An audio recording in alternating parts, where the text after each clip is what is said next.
Take a look, see how you did.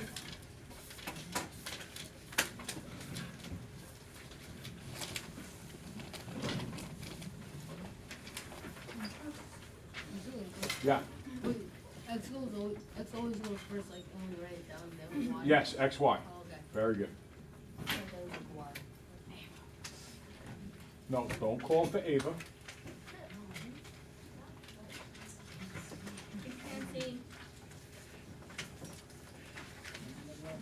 Try to scroll it up a little bit more for you. Oh, I can't get any higher than that.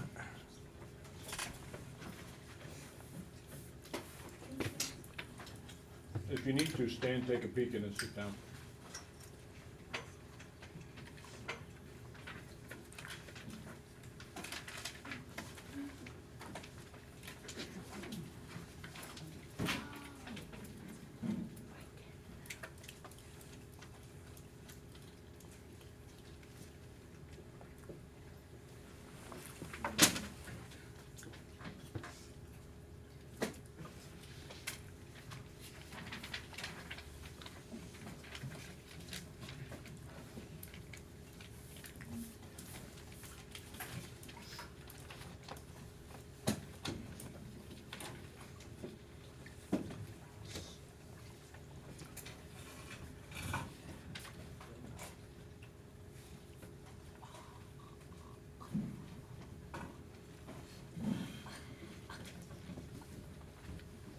Okay, any questions?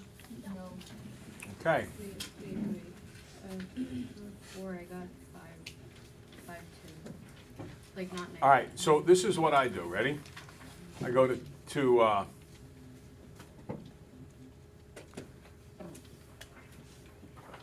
-5 is right down here. Then you got to spin your paper. Look at me. You got to spin your paper backwards. So this Mhm. one. Backward? Now, what would be the new coordinates of that? Wait, hold on. No, you want +2, -5. Yeah, that's right. Now spin it. What would be those new coordinates? That would be 5, -2. But you have -5. You have -5 too. Oh, I should have. It should be +5 too. Sorry about that. Number 4 should be +5 too. Oh, so I did get it right. Okay. All right, very good. Excellent catch, Ava. Okay, next up.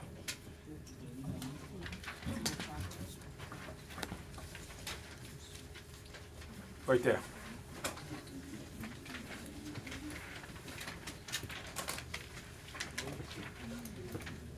Boys.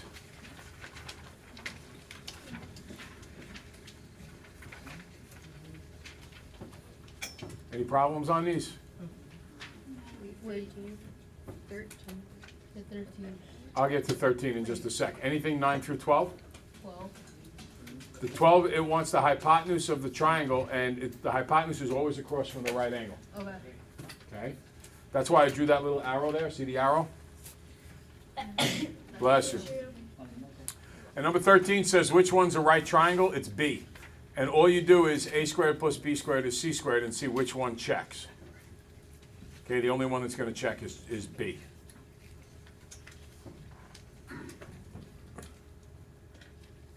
Kenneth, are you ahead in the game here, bud? Yeah. All right, then turn, face forward more. All right, don't let Lenny have your attention.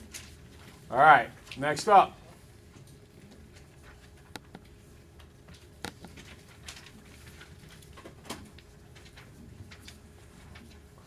Number 17, obviously you couldn't do.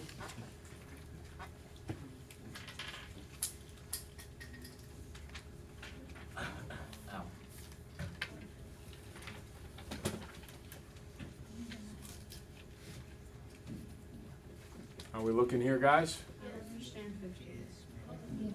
A 15 again is that Pythagorean theorem. It's a very similar sort of question, because here's the rectangle, right?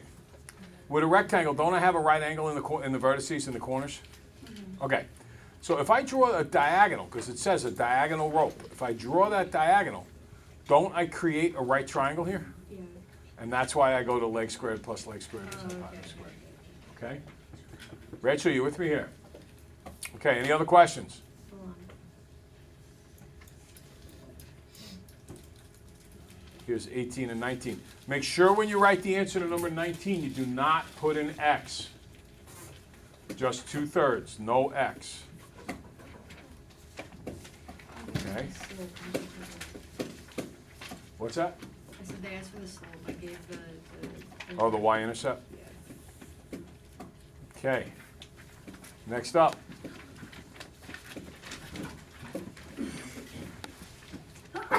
God bless.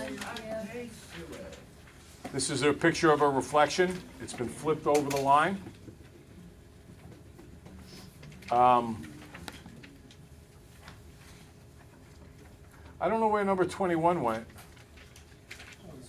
What was number 21 like? It's Like this. All right, I'll tell you the answers to this real quick. I remember doing it. They are going to be equal to each other.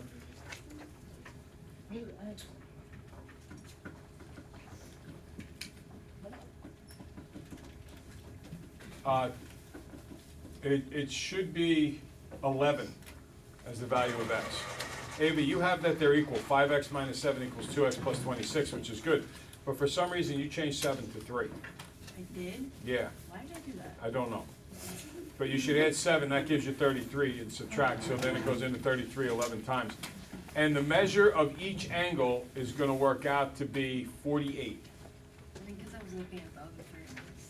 I did that. So the measure of each angle is 48. And here is the graph for this guy. You got to graph both lines. Now there's something very sneaky about this graph.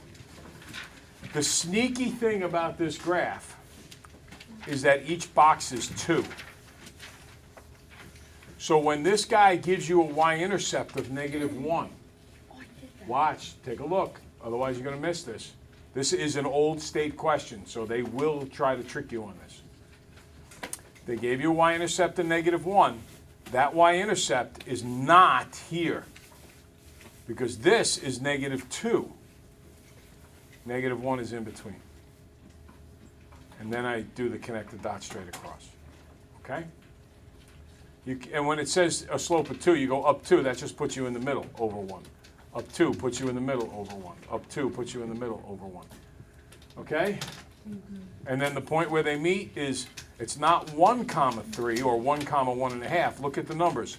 It's 2, and then midway between 3 and 4 is between 2 and 4. I'm sorry, is 3. So it's 2 comma 3. Okay? Any questions? All right, so you have a pretty good idea of the answers now to pretest, the first pretest you had and the second pretest. The first pretest is already online.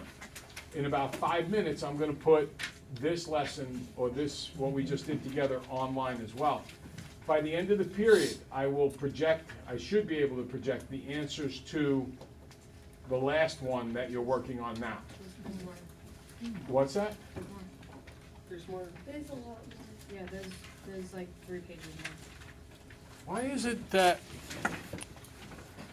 let me see, So the budget is desktop.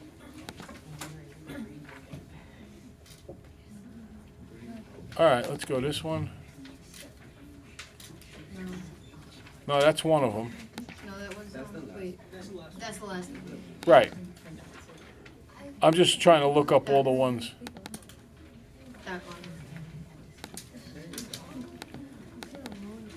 Where did you go? All right, so.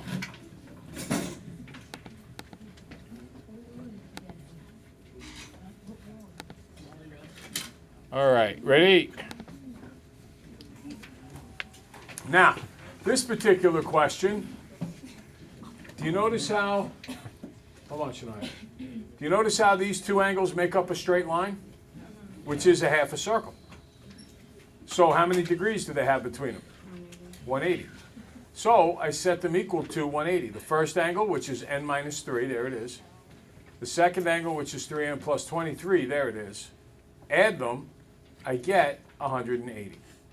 So 4n plus 20 is 180 minus the 20 divided by 4. N works out to be 40. Remember, it's the same side situation. So you do the same side, same operation. And then it says which word describes those two angles. The word is supplementary.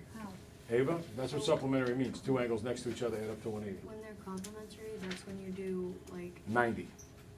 no, and then that's when you do n minus 3 equals 3n plus. No, if it's complementary, you add them up and you get 90. If it's supplementary, you add up to 180. It's when they're congruent that they're equal to each other.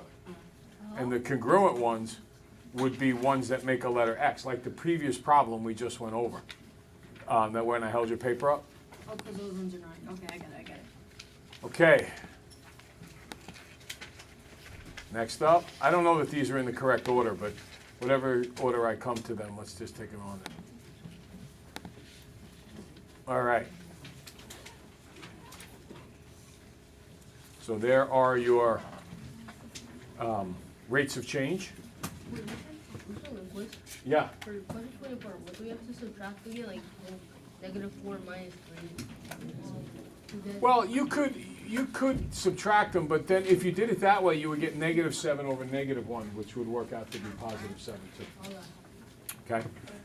All right. In letter C, I don't care what she started with. I care that she finds 12 rubies for 3 hours. So 12 divided by 3 is 4. That's the rate of change. The part about what she started with is just there to confuse you. And then this slope is up 4 over 1, up 4 over 1. So what has the biggest rate of change? B. It's a rate of change of 7.